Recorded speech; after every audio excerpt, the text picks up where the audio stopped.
মুসলমান ছেলেরা, এ নবীর উম্মত উম্মতিরা, হাবিবে আজমের বিবি হাবিবে আজমি লক্ষ্য করে বললেন, এ হাবিবে আজমি, হে আমার স্বামী, তুমি যে এই পৃথিবীর জমিনে সুদের মধ্যে গণ্য, সুদ ছাড়া তুমি চলতে পারো না, সুদ ছাড়া তুমি চলতে পারো না, সুদের মধ্যে যে রয়েছে আমার আল্লাহ সুদকে হারাম করে দিয়েছেন। আমার আল্লাহ বলেছেন, লা তাকুলুর রিবা, আমি আল্লাহ বললাম হালাল্লাহুল বায়া ওয়া হারামার রিবা, আমি আল্লাহ ব্যবসা বাণিজ্য হালাল করে দিলাম, সুদটাকে হারাম করে দিয়েছি। এ নবীর উম্মত উম্মতিরা, বিবি তার স্বামীকে পথে নিয়ে আসার জন্য বিবির অক্লান্ত পরিশ্রম, বিবির কি মানসিকতা দেখেন, স্বামীকে বোঝানোর চেষ্টা করছেন, আমার প্রাণের স্বামী, তুমি তওবা করে নাও, রব্বে কারীমের দরবারে ফিরে আসো, তুমি নিজেকে একজন খাঁটি মুমিন বানিয়ে নাও, আর সুদখোর হয়ে থেকো না। তুমি রাস্তা দিয়ে বের হলে সমাজের বাচ্চা ছেলেরা তোমার থেকে পালিয়ে যায়, তোমার থেকে মানুষজন দূরে সরে যায়, এত নিকৃষ্ট তুমি সুদখোর, তুমি যে আমার হাজবেন্ড, তুমি যে আমার স্বামী, এটাও আমার বড় লজ্জা লাগে, কিন্তু আমাদের মিলন, আমাদের যে আল্লাহর পক্ষ থেকে স্বামী স্ত্রী, এটা আল্লাহর সিদ্ধান্ত, কিন্তু তুমি তোমার এই আখলাক চরিত্র কালচারটা এখনো তোমার পথ রয়েছে, নিজে থেকে শুধরে নিতে পারো। আমি তোমার বিবি তোমাকে স্মরণ করিয়ে দেই, বিবির কথাটা আজকে টক লাগলেও একদিন এই বিবির কথাটা মিষ্টি বলে মনে হয়ে যাবে। আজকে বিবিটা তার স্বামীকে পথে নিয়ে আসার জন্য কি আপ্রাণ চেষ্টা চালাচ্ছেন। আজকে আমাদের সমাজের বিবিদের যদি এই মানসিকতাটা থাকতো, হাজার হাজার যুবকরা ইমানদার হয়ে যেত, হাজার হাজার যুবকদের চেহারায় দাড়ি, সুন্নতি দাড়িটা উঠে যেত। আজকে আমাদের বিবিরা চায় না আমার স্বামী দাড়ি রাখুক, আমার স্বামী দাড়িওয়ালা হোক, আমার স্বামীটার মুখে দাড়ি ফুটুক, এটা অনেক মেয়েরা চায় না। আজকে এই মেয়েগুলো যদি চাইতো নবী আলা সুন্নতি দাড়িটা আমার স্বামী চারার মধ্যে ফুটে উঠুক, যদি কোনো বিবি চায় এই বিবির উপরে আমার আল্লাহ খুশি হন, মদিনাওয়ালার মহব্বতের আকর্ষণ ওই মেয়েটার উপরে আমার আল্লাহ তার নসিবে আমার আল্লাহ জুটিয়ে দেয়। কিন্তু অনেক মেয়েরা চায় যে আমার স্বামী এত দূরত্ব দাঁড়িয়ে রাখবে, হে এটা হয় না, পারলে অনেক কিছু হয়। হাবিবে আজমের বিবি হাবিবে আজমিকে লক্ষ্য করে বললেন, তোমার এই সুদ খাওয়াটা বন্ধ করো। আমি তোমার বিবি বলি, আজ অটোমেটিক এই তরকারি রান্নাটা, এই ঝোলটা আমার আল্লাহ লাল করে দিয়েছে, এটা আমার আল্লাহর কুদরতি শক্তিতে লাল হলো, তোমাকে খাওয়াবে না, তুমি যতই চেষ্টা করো এটা খেতে পারবে না। হাবিবে আজমিকে বোঝানো হলো, হাবিবে আজমি অনেক ভাবনা চিন্তা করে চোখ দিয়ে পানি গড়িয়ে যায়, চোখের কোণ দিয়ে পানি গড়িয়ে যায়, হাবিবে আজমি চোখের কোণ দিয়ে পানিটা গড়িয়ে যায়। হাবিবে আজমি বিবির হাতটা ধরে বলল, বিবি এখন আমার উপায় কি, অনেক অন্যায় করেছি, অনেক সুদ আমি খেয়ে ফেলেছি, এখন আমার উপায় কি? বিবি বললেন, আপনি চিন্তা করবেন না, আপনি যদি চান আমার আল্লাহ সব মাফ করে দেবে। তবে আমাদের এই যুগের একজন ইমাম হাসান বসরি রহমাতুল্লাহ আলাইহি, তিনি যে এখনো জিন্দা রয়েছেন, তিনি যে আমাদের বুকে এখন আল্লাহ বাঁচিয়ে রেখেছেন।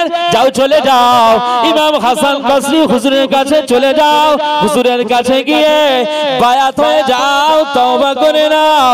আমার আল্লাহ চাইলে তোমাকে হাসান বসরির সাথে আমার আল্লাহ হাসর নাসর করিয়ে দেবে।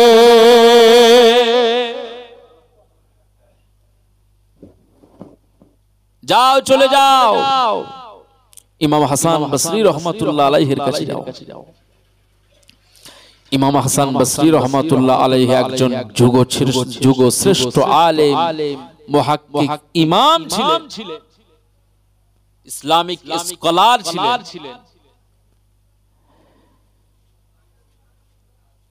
রাস্তা দিয়ে যাচ্ছে হাবিবে আজমি, কোন দিকে যাচ্ছে? আল্লাহকে পাওয়ার জন্য। কোন দিকে? আল্লাহকে পাওয়ার জন্য।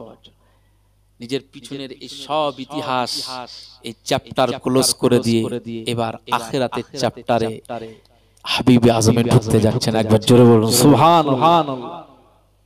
রাস্তা দিয়ে যাচ্ছেন আর সব ছেলেরা হাবিবে আজমিকে দেখতে পেয়ে এই সব চপ পালা পালা পালা সব চলে যায়। কেন রে? বলে ওই যে সুদ খুঁজ যাচ্ছে। ওর বাতাস, ওর গায়ের স্পর্শে লাগা বাতাস যদি আমাদের গায়ে লেগে যায়, আমরা ছেলেরাও বরবাদ হয়ে যাব।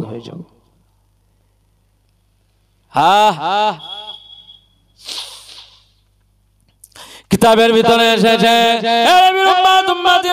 হযরত হাবিবে আজমি রাহমাতুল্লাহ আলাইহি যখন ইমাম হাসান বসরি রাহমাতুল্লাহ আলাইহি দরবারে পৌঁছে গেলেন, ইমাম হাসান বসরি রাহমাতুল্লাহ আলাইহি দরবারে গেলেন। ইমাম হাসান বসরি রাহমাতুল্লাহ আলাইহি দরবারে গিয়ে অঝর নয়নে কাঁদতে লাগলেন, হুজুর আমি অন্যায়কারী, আমি অপরাধী, আমি অন্যায়কারী, আমি অপরাধী, আমি একজন নাফরমানি, আপনার দরবারে হাজির হয়ে গেছে। ইমাম হাসান বসরি রাহমাতুল্লাহ আলাইহি জিজ্ঞাসা করেন, ও আগন্তুক ব্যক্তি, কে তুমি? তোমার পরিচয়টা দাও। কেন তোমার চোখে পানি? তুমি কেন কাঁদতেছো? ওই সময় হাবিবে আজমি ইমাম হাসান বসরি রাহমাতুল্লাহ আলাইহিকে লক্ষ্য করে বললেন, হুজুর এই যুগের ভিতরে আমার নাম বললে আপনি চিনতে পারবেন। সেই সময় ইমাম হাসান বসরি হুজুর বললেন, তোমার নামটা কি? ওই সময় বললেন, আমার নামটা হলো হাবিবে আজমি। যখন এই কথাটা বললেন, ইমাম হাসান বসরি চমকে গেলেন, হাবিবে আজমি তুমি নামস্ত বড় সুদখোর। সেই সময় হাবিবে আজমিকে যখন আবার সুদখোর শুনতে হলো, চোখ দিয়ে পানি ঝরে যায়, চোখ দিয়ে পানি গড়িয়ে যায়, হুজুরের দরবারে লুটিয়ে গেলেন, কান্নায় ভেঙে পড়লেন। হযরত ইমাম হাসান বসরি রাহমাতুল্লাহ আলাইহি হাবিবে আজমিকে লক্ষ্য করে বললেন, এ হাবিবে আজমি তুমি এত কাঁদো কেন? চোখের পানিটা তুমি বন্ধ করে নাও, চোখের পানিটা মুছে নাও, কি হয়েছে বলো? হাবিবে আজমি সেই সময় বললেন, হুজুর আমি হাবিবে আজমি, আমি তামাম জিন্দেগি ধরে আমার জীবনে কোনো ভালো কাজ নেই, আমি সব সময় আমি সুদের উপরে জড়িয়েছিলাম, আমার মতো সুদখোর কেউ ছিল না, আমার মতো সুদখোর কেউ ছিল না। আজ আমি হাবিবে আজমি, আজকে আমার বিবি আমাকে এমন নসিহত করলো, আমি হাবিবে আজমি আজ আমার নিজের ভুলটাকে বুঝতে পারলাম, আমার ভিতরটা ঘুরে ঘুরে খায়। আজ আমি যে কি অপরাধ করেছি, আমার আল্লাহ যদি মাফ না করেন, আমার আল্লাহ যদি ক্ষমা না করেন, আমি হাবিবে আজমি বরবাদ হব, আমি ধ্বংস হয়ে যাব। আখিরাতে সবাই জান্নাতে যাবে, নিজে চোখে জান্নাতে যাওয়াটা দেখবো, আর আমি হাবিবে আজমিকে আমার আল্লাহ জাহান্নামায় দেবে, আমি হাবিবে আজমি জাহান্নামায় যাব। এটা বড় কষ্টের, এটা বড় কঠিন সময়, আমি হাবিবে আজমিকে আমার আল্লাহ জাহান্নামায় দেবে। এই ধ্বংসের সময়টা, এই বরবাদের চিন্তাটা যখন আমার মনে পড়ে এসেছে, আমার চোখ দিয়ে পানিটা গড়িয়ে যায়, হুজুর আমার চোখের পানিটা বন্ধ হয় না। সেই সময় ইমাম হাসান বসরি রাহমাতুল্লাহ আলাইহি বললেন, এ হাবিবে আজমি শুনে রাখো, আমি হাসান বসরি রাহমাতুল্লাহ আলাইহি জানিয়ে দিলাম, কেঁদো না, কেঁদো না, কেঁদো না, তোমার চোখের পানিটা বন্ধ করো। হ্যাঁ হ্যাঁ হ্যাঁ, আজ তোমার যে চোখের পানিটা ঝরছে, এটা জাহান্নামের ভয়ে ঝরেছে, এটা তোমার দোজখের ভয়ে চোখের পানিটা গড়িয়ে যাচ্ছে, আর তোমার অন্তর থেকে যে তওবার দরওয়াজা খুলে গিয়েছে, এই যে তুমি তওবার বাসনা নিয়ে এসেছো, আমার আল্লাহ পাক তোমার সব পিছনের গুনাহ maaf করে দেবে, তোমার তওবা কবুল করে নেবে। যদি এই তওবার উপরে তওবার মাকামে দাঁড়িয়ে থাকতে পারো, আখিরাতে হাবিবে আজমিকেও আমার আল্লাহ জান্নাতি বানিয়ে দেবে। আরো জোরে বলুন সুবহান। মুসলমান, হাবিবে আজমি তোমার চোখ দিয়ে যে পানিটা ঝরছে, এটা তওবা করার নিদর্শন প্রকাশ পাচ্ছে। চিন্তা করো না, যাও ওযু করে এসো। ওযু করে নিল, দুরাকাত নামাজ পড়ো আল্লাহর জন্য, যে তুমি যে ফিরে এসছো শুকরিয়া, আল্লাহ যে তোমাকে ফিরিয়ে আনছে।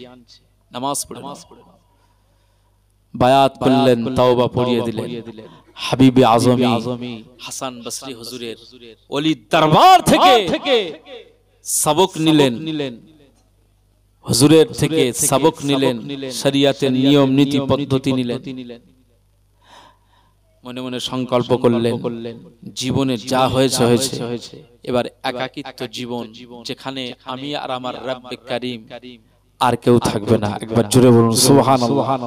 হাবিব আজমি রহমাতুল্লাহ আলাইহি তিনি হুজুরের দরবার ছেড়ে আসছেন, রাস্তা দিয়ে হাসছেন। ওই ছেলেগুলো যারা ছুটে পালাচ্ছিল, হ্যাঁ তারা আবার পালাচ্ছে। হাবিব আজমি লক্ষ্য করলেন যে আগের মতো এরা আবার ছুটে পালাচ্ছে। আমি এখনো সেই ঘৃণার পাত্র হয়ে গেলাম? না না, কি তাওবা করেছিলেন, কি তাওবার মাকামে ঢুকেছিলেন মুসলমান ছেলেরা। যে ছেলেগুলো এক সময় বলেছিল ইনি একজন মস্ত বড় সুদখোর, এনার গায়ে ধুলাবালি যদি আমাদের গায়ে লেগে যায়, এনার গায়ে ধুলাবালি যদি আমাদের গায়ে লেগে যায়, আমরা ধ্বংস হয়ে যাব, বরবাদ হয়ে যাব। আর না না, এটা এই ছেলেগুলো একটা সময় বলেছিল, কিন্তু এখন আর সেই কথাটা বলে না। এখন এই ছেলেগুলো দৌড়ে পালায় আর বলে, এদের জবান থেকে এই কথাটা বড় হয়, এই ছেলেরা পালিয়ে চল, পালিয়ে চল। আর যদি আমাদের গায়ে ধুলাবালি যদি লেগে যায়, আমাদের গায়ে ধুলাবালি যদি উড়ে উড়ে গিয়ে ওই আল্লাহর ওলি হযরত হাবিব আজমের গায়ে যদি পড়ে যায়, আজ আমাদের পায়ের এই ধুলাবালিগুলো যদি উড়ে উড়ে গিয়ে আল্লাহর ওলি হাবিব আজমের গায়ে পড়ে যায়, আমরা বরবাদ হয়ে যাব, ধ্বংস হয়ে যাব। এ নবীর উম্মত উম্মতিরা, হাবিব আজমের কি তওবা! মুহূর্তের ভিতরে সুদখোর ছিল, আর মুহূর্তের মধ্যে তওবা হয়ে গেল। আর আমার আল্লাহ মুহূর্তের মধ্যে দুনিয়ার ভিতরে আল্লাহর ওলি বানিয়ে দিল।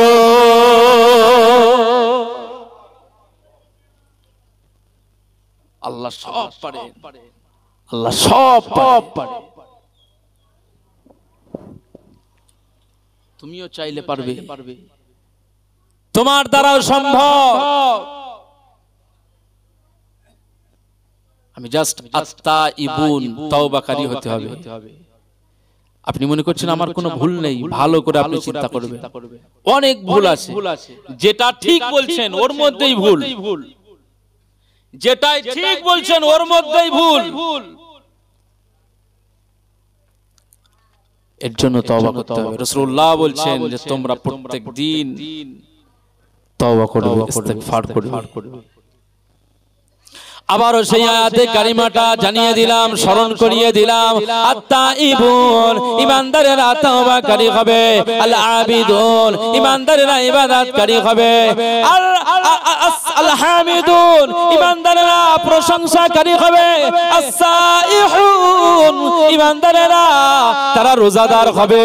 আর রাকিউন, ঈমানদারেরা রুকুকারী হবে। আস-সাজিদুন, ঈমানদারেরা সিজদাকারী হবে। এরপরের অংশ আল্লাহ কোরআনের আয়াতে বলে দিলেন, আল আমিরুনা বিল মারুফ, পৃথিবীর জমিনে এই বান্দা বান্দীরা ভালো কাজের পরামর্শ দেবে, ভালো কাজের পরামর্শ দেবে, ভালো কাজের পরামর্শ দিয়ে মানুষকে ভালো পথে নিয়ে আসবে। ওয়ান্নাহুনা আনিল মুনকারি, আর পৃথিবীর জমিনে এই মানুষগুলো মানুষদিগকে অন্যায় কাজকে নিষেধ করবে, অন্যায়কারীদেরকে নিষেধ করে তাদেরকে অন্যায়টাকে বন্ধ করে দেবে। এটা একজন ঈমানদারের কর্তব্য। আল হাফিজুনা লিহুদুদিল্লাহ, আমার আল্লাহ পাক বলেন হুদুদ মানে হলো সীমা। এই সীমাটা কতটা? আজ আমরা ইন্ডিয়ান মানুষ, আমাদের যেমন সীমানা রয়েছে, বর্ডার রয়েছে, এই বর্ডার ক্রস করলে বাংলাদেশে পাকিস্তানে যাওয়া যাবে, কিন্তু আপনার বাংলাদেশ আর পাকিস্তানে যেতে গেলে আপনার ভিসার প্রয়োজন, পাসপোর্টের প্রয়োজন। ভারতের সীমানা সীমানা পার হতে গেলে ভিসার যেমন প্রয়োজন হয়, পাসপোর্টের যেমন প্রয়োজন হয়, আল্লাহ শরীয়তের একটা সীমানা রয়েছে। আমার আল্লাহ বলেন ওয়াল হাফিজুনা লিহুদুদিল্লাহ, এই হুদুদ মানে হচ্ছে সীমা, আল্লাহর সীমা, শরীয়তের সীমা। এই শরীয়তের সীমাটা আমার বান্দা বান্দি যারা হবে, আমার শরীয়তের সীমানাটাকে আমার এই বান্দা বান্দিরা হেফাজতের দায়িত্ব নিয়ে নেবে। আল হাফিজুনা লিহুদুদিল্লাহ। তাহলে এই কাজগুলো তো আমাদের দ্বারা করতে হবে। আত্তাইবুন আল আবিদুন, আবেদ কতটুকু আবেদ আপনি দেখেছেন? হ্যাঁ, একজন 500 বছর ইবাদত করেছেন, জাহান্নামায় যাচ্ছে, জানেন? আর আমাদের আয়ু কত? 60, 70, 75। এর ভিতরে প্রথম 40 বছর আপনার গ্যাপ হয়ে গেল নামাজে, প্রথম 35-40 বছর গ্যাপ হয়ে গেল নামাজে, গ্যাপ হয়ে গেল দাড়ি চাঁচায়, গ্যাপ হয়ে গেল অন্য পথে। প্রথম এই বেসিক্যালি 35-40 বছর পরের একটু সূচনা আমরা তৈরি করছি, নামাজে দাঁড়াবো, রোজা করব, দাড়ি ছাড়লাম, কিন্তু ঘোড়ার ডিম নামাজের নিয়ত জানি না, সূরা ফাতিহা জানি না, কিরাত জানি না, কিচ্ছু জানি না, ফরজ গোসলও জানি না। তে বাকি 20-25 বছর যা কিছু বেঁচে রয়েছি, হায়াতে রয়েছি, এই টোটাল না জেনে ইবাদত করতেছি। আর আল্লাহ বলছেন ইকরা, তোমাকে জানতেই হবে, পড়তে হবে। কথা বোঝা যায়নি? তোমাকে জানতেই হবে, পড়তেই হবে। শুধু জেনে রাখার নাম ইসলাম নয়, জেনে মেনে চলার নাম হচ্ছে ইসলাম।